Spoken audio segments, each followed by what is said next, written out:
Hello guys! Welcome to my YouTube channel. This is Kalinga Potpot Vlog at meron tayong isang reaction video guys, no? Mula po ito sa upload ni Kuya David Vlogs, no? Kung saan isang Kalingap Angels ang kinikilig sa tambalang EDC guys, no? So bago tayo magsimula ay mag-shoutout po muna tayo. Mega love shoutout po sa ama ng Kalingap na si Kuya Bal Santos Matubang, Ate Edna Vlogs, Kalingap Rob, 10 ng kanyang mga kasamahan. At syempre guys, sa mga hindi pa nakasubscribe sa may-ari ng video ito na si Kuya David Vlogs guys, ay pakisubscribe ang kanyang YouTube channel at hit nyo yung notification bell para laging update sa kanyang mga upload videos guys, no? At syempre mega love shoutout po sa lahat po ng sumusuporta sa tambalang EDC. Isang mapagpalang umaga, tanghali o gabi mga kalingap, saan man kayong sulok ng mundo naroroon, naway lagi po kayong gabayan ng ating puong may kapal. So ayan guys, simulan na natin ating maikling reaction video guys.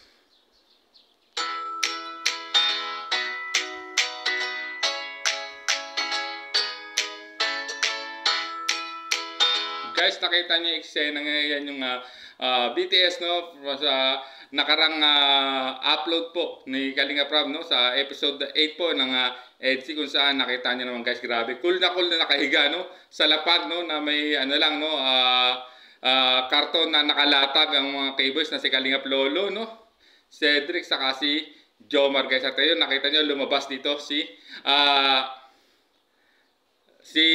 Beyonce guys, no. At siyempre ito yung nung time na tatapos na nilang lutuin yung tinola guys, no. At talagang nagaya si Kalingap Edo rito lumabas para magpahangin dahil alam natin na mainit sa nung araw na yan ay walang ilaw ata po dyan, brown out po. At guys, no, pasensya na rin kung wala siyang sounds kasi nagka-problema po dyan yung mic, kaya nilagyan na lang natin ng music background guys. So sundan pa natin.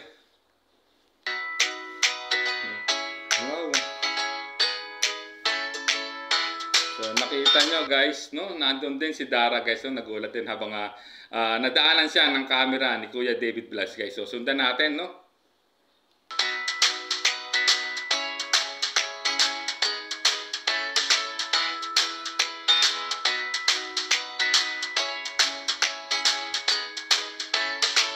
So dito, ito yung pinakahuling eksena nung guys, no, do sa ito yung pinagtatapusan ng nakarang upload sa episode 8 ng EDC guys. At kita nyo, no, parang no, may pinag-uusapan yung dalawa habang nakatanaw, no, doon sa dagat guys, no. Grabe talagang medyo ano na rito, medyo nag-improve na si Beyonce na hindi na ganun masyadong nahihiya, no, kay Kalingap Edo guys. Pero siyempre alam naman natin na grabe talagang kilig nito, no, ni Beyonce pag napapatingin siya kay Kalingap Edo guys, dahil kakaiba talaga ang karisma ni Kalingap Edo guys. So sundan pa natin.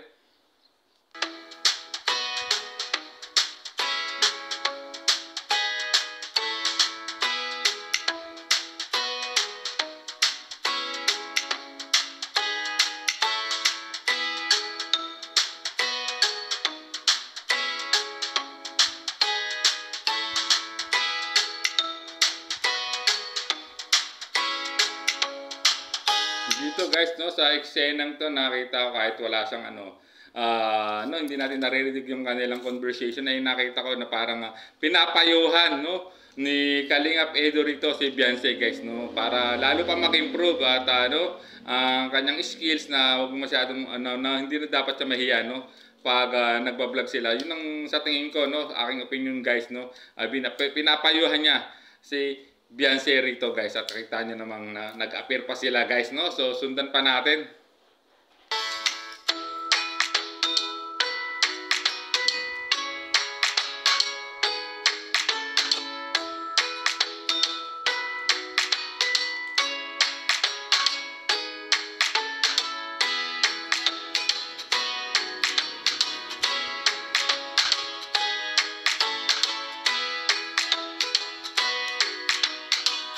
Grabe, kita nyo guys, isang Kalingap Angels, no, na ang kinikilig, no, sa vlog po ng tambalang EDC.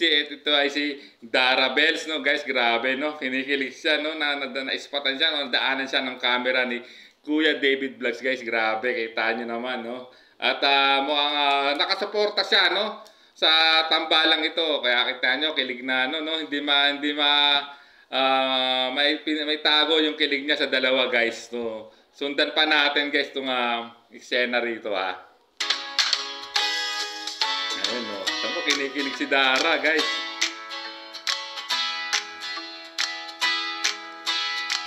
Naku po, kita nahiya na naman, no? Napalingon na naman, napabaling na naman ng mukha ni Beshi at mukhang kinilig na naman sa binanat dito ni Kalingap Edu guys, no? Talagang kakaiba talaga na bumanat ang isang Kalingap Edu, no? Grabe talaga, no?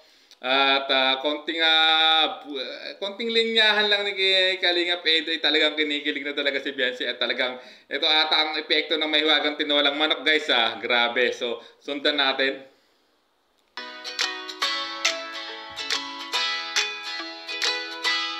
Grabe, kita napapaling na naman no si Beyonce sa ang kanyang reaksyon mukhang ay talagang medyo sumimplang banat na naman siguro rito no sa eksenang ito si Kalingap Edu guys. So ayan, grabe talaga no at although bitin tayo ng episode 8 guys no, pero alam ko maraming kinilig sa mahiwagang tinolang manok ng Poging Kusinero no ni Beyonce guys, grabe no. Ano kaya ang mga susundan pa natin sa susunod na episode sa part 9? Kung ano-ano na namang kilig ang ibabanat na naman ni Kalingap Edu no dito kay Beyonce no, na kikiligan na naman talaga at ng mga viewers dahil alam naman natin guys, talagang grabe. Marami nang nag-aabang sa part 9 po ng EDSI guys no. So abangan natin kung ano-ano na naman yung mga pasabog na yan guys. At siyempre, huwag natin na kalimutan na patuloy natin suportahan guys